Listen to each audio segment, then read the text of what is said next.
This is the IBCC Digital Archive at Lincoln University. Inside, we're promised some incredible, exclusive stories about people who served in World War II. Let's get inside.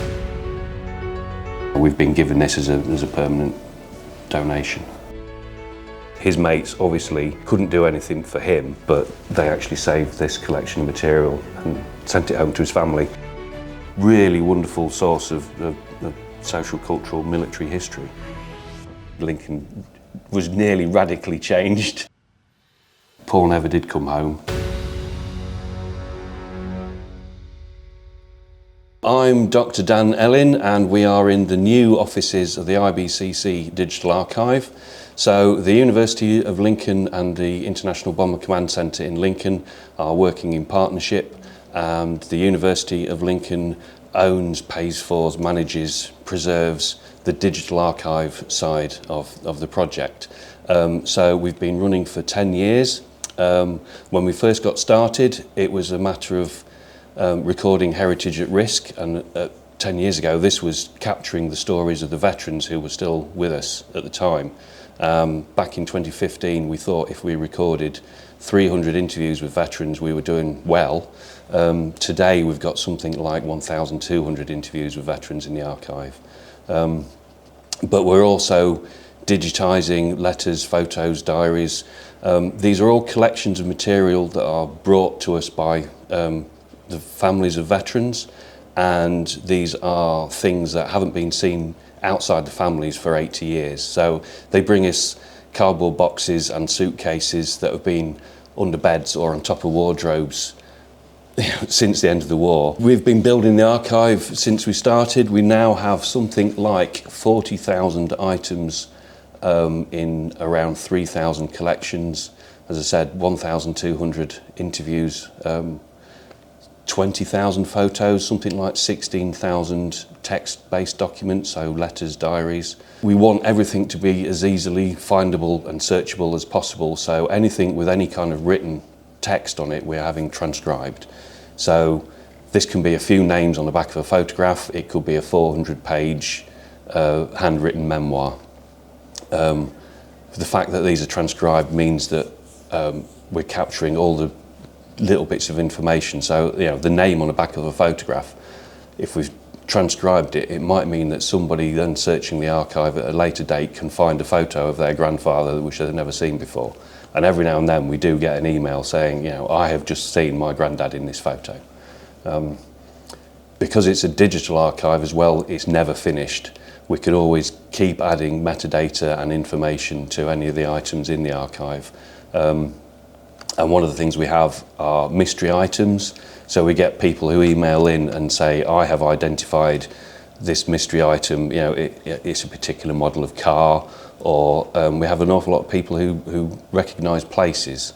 So we have photographs of a landscape and we might not know at all what it is, and somebody out there will recognise it and say, you know, this is so-and-so street in this town.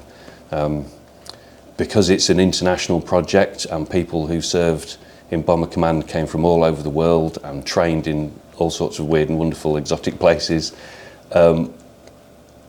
we have images and letters and diaries and things that are across the world. And every single time we plot the place, that appears on a map in our archive, so you can search the archive by looking on a map and following the dots as well. So this is a photograph of a crew from 576 Squadron. It came in as part of the Len Doricott collection quite early on in the project. Len Doricott is the guy that is standing at the back on the left-hand side. He was a navigator. He flew 34 operations, including Operations Manna, Dodge and Exodus. He was a keen amateur photographer, and his collection contains lots of the photographs he took. So this photograph was loaned to the IBCC Digital Archive by his wife Rosemary in 2015. The crew here, they were flying from RAF Fiskerton in Lincolnshire towards the end of the war. Doricott was on his second tour. Standing on the right is the pilot, Jamaican pilot Billy Strachan, and there's a guy crouching bottom right. His name is R. Fuller. Now we know the names of the other men in the crew, but we don't know who is who, unfortunately. We know our Fuller is our Fuller because he's wearing the darker blue of an Australian uniform, because he was an Australian. And as I said, there are two stories with this photograph. So the first one is about Len. He flew one of the most famous Lancasters of the war, Lancaster W4783 G George. It's one of the few Lancasters that survive today. I think there are 17 Lancasters that are still around with us, but this is one of 4 that actually flew operations. G George actually did either 89 or 90 operations, depending on how you count them. I think there's one operation where they returned early, and sometimes it's counted and sometimes it isn't. G George first flew in December 1942, and its last operation flight was April 1944, and it is now at the Australian War Memorial in Canberra in Australia. Rosemary was very, very keen that as soon as we had scanned her husband's logbook, it was reunited with the Lancaster that he flew in Australia. The fact that it survived that long is absolutely incredible. Most lasted a couple of weeks. So the pilot who is standing back right, his name is Billy Strachan. He was born in Jamaica, and at the very start of the war he sold his bicycle and his saxophone to pay for passage to come over to the UK because he wanted to join the RAF. He was the only passenger on a ship that was coming across the Atlantic, dodging the enemy submarines. And as soon as he could, he reported at an RAF recruitment office and was told quite impolitely to go away because we didn't want the likes of you in the RAF. He went and tried somewhere else, and in his words, he met a sort of hooray Henry kind of officer who went, "Oh yes, Jamaica, that's in West Africa, isn't it? Jolly good, yes, come and join." So he was able to enlist. He was the only non-white recruit in Blackpool, and eventually trained to become a wireless operator air gunner. He flew Wellingtons with 156 Squadron, and completed a full tour of operations, which again, early in the war is quite unusual to be able to do 30 operations and make it. He was wounded once. After he'd done the tour as an air gunner, he remustered and retrained and became a pilot. And then he was flying 5-7 Squadron Lancasters from RAF Fiskerton with Dorricott as his navigator, which is why he's in the photo. The amazing story about Billy Strachan is on 14th of April 1945, he took off from Fiskerton, and the runway at RAF Fiskerton, the main runway, basically is pointing towards the cathedral, Lincoln Cathedral on the hill, and it's only a couple of miles away as the crow flies or as a Lancaster flies. And shortly after takeoff, Billy Strachan asked the flight engineer to tell him when they'd passed Lincoln Cathedral, and the flight engineer said, "You just missed it with your wingtip, Skip." Billy was a bit shaken up that, an experienced pilot, he hadn't seen a big thing like Lincoln Cathedral. So shaken up, he thought, I've actually had enough. So they flew across Lincolnshire over to the North Sea. They dropped their cookie, the big bomb that they were carrying, safely into the North Sea, came back and landed. And in Dorricott's logbook, which we have a copy of, Dorricott recorded Ops Crookshaven abortive, skipper sick, jettisoned cookie. Cookie's the bomb. Now, some people will have heard of this thing called lack of moral fibre, LMF, which if an airman refused to fly for any reason other than something obviously medically wrong with them, they could be threatened with this lack of moral fibre. It meant losing your rank and your privileges and your aircrew wings, and you'd be whipped away from the station, never to be seen again. And some people were sent to the army, some to coal mines, that sort of thing. Because it was at the end of the war and because he'd done 45 operations, this couldn't happen to him. There was no way they could threaten him with or accuse him of being lacking in moral fibre. But his flying days were over, so he became a liaison officer examining cases of racial tension within the RAF. And post-war, he went on to become a lawyer and was big in civil rights. But I think the story of the day Lincoln was nearly radically changed is quite a good one. This is a collection of Stan Dodwell, which is this guy. He's pilot and captain, and this is his crew from his Lancaster. And on the next image, this is identifying the names and the jobs they all did on the plane and identifying them by their brevets. So this is Sergeant Davis, who was a navigator. So his brevet on his uniform has an N. So you can identify each person by the job they did on the plane. So that's the B, the bomb aimer. I'm Robin Evans. I'm one of the staff members of the archive, and though obviously today I'm running this scanner, I don't just do that. But the first thing that we do when we receive new material, after making sure it's all properly logged, is scan it at high resolution using our Book i5. It's really not complicated. Just place an object on the scanner, press the button. It costs about £16,000, so it's worth more than I am, generally speaking. It captures in extremely high resolution, and though it may not seem extremely quickly for that resolution, and does a great deal of the other work by straightening and colour grading everything for us.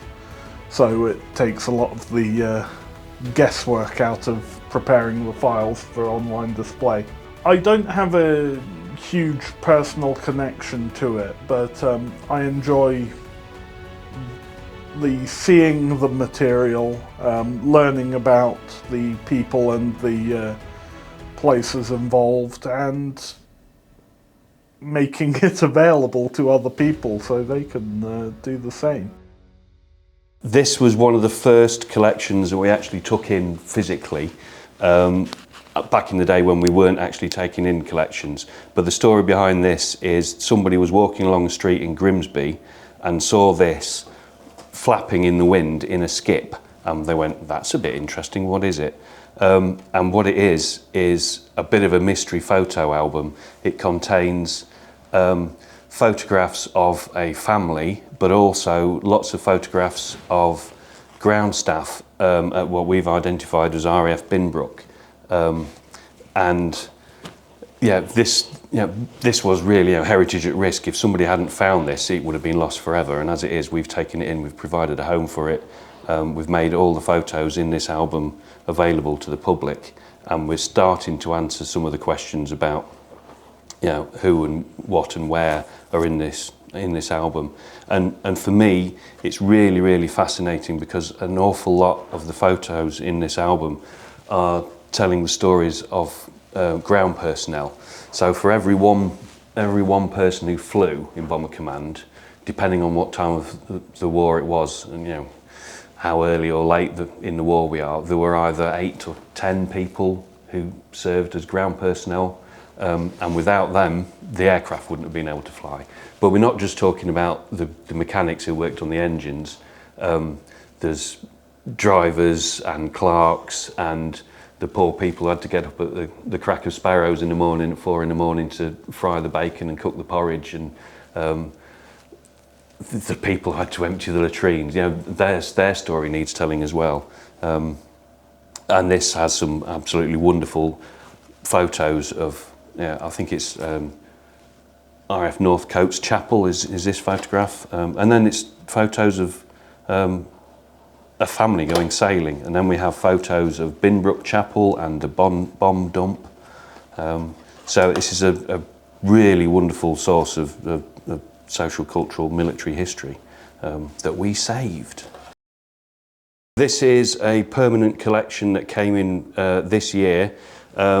This is the Gordon Cyril George Hawkins collection. He was known as Todd Hawkins. The story is absolutely incredible behind this one. The thing about Todd Hawkins is he was an observer at the start of the war. He was flying Blenheims with 107 Squadron, and he was shot down by Messerschmitt 109s, I think it was July 1940, and became a prisoner of war.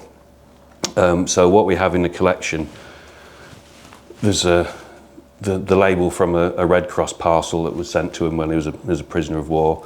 and we have some of the correspondence that he wrote home, and he was a prisoner of war for 5 years, obviously. While he was in the prisoner of war camp, he was a fantastic artist, and he created all this art, and we have copies of his artwork.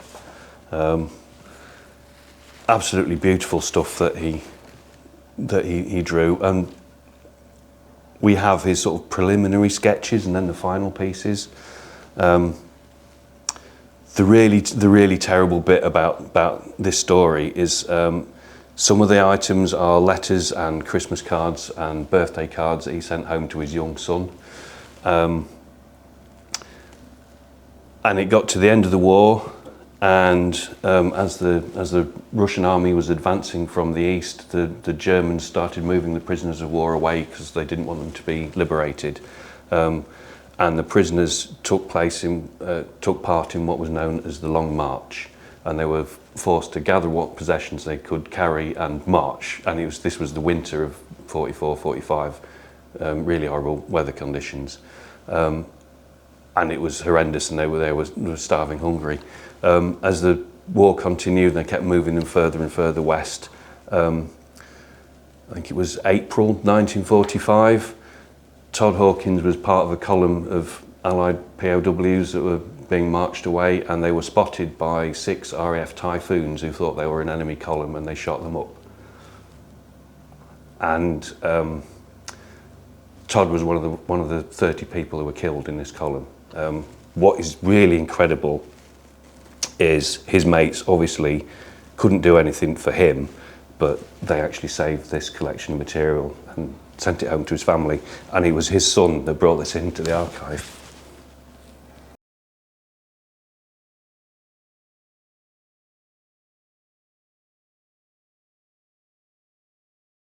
The ethos of the IBCC are the 3 R's of remembrance, recognition and reconciliation. And that means that when we're telling the story of the bombing war 1939 to 45, we try not to be judgmental. We don't want to glorify war. We archive the stories of anyone who was involved in the bombing war, in the air, on the ground and on both sides of the conflict.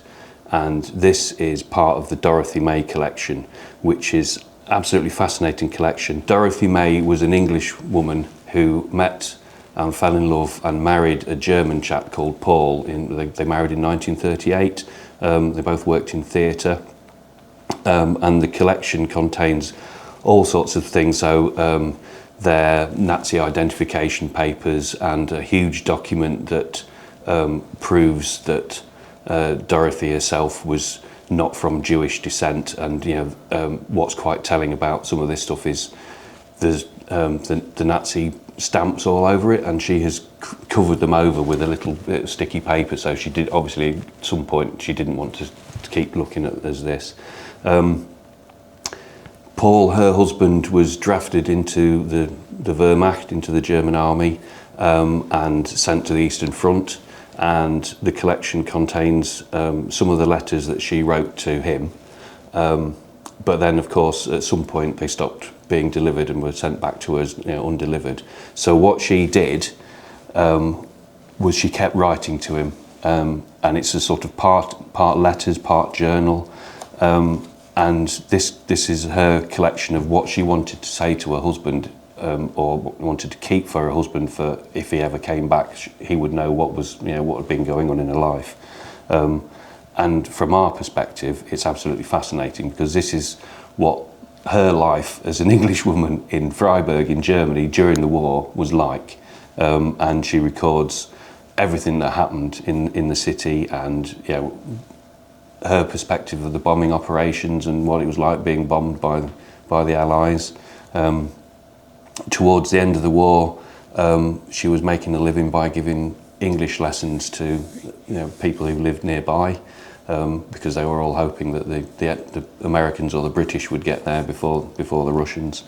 And she waited in Germany until it was very clear at the end of the war that he wasn't going to come home. And she came back to the UK, and she was a teacher in Middle Raisin in Lincolnshire. But we have her journal, her letters, which I say are a fascinating resource. These have been digitised. We're in the process of adding them to the archive, and at some point, every single word that she has written is going to be transcribed, so people can find it online.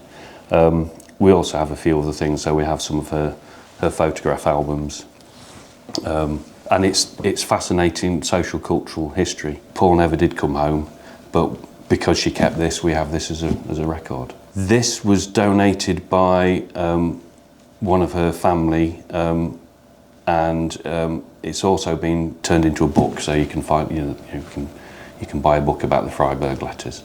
But we've been given this as a permanent donation.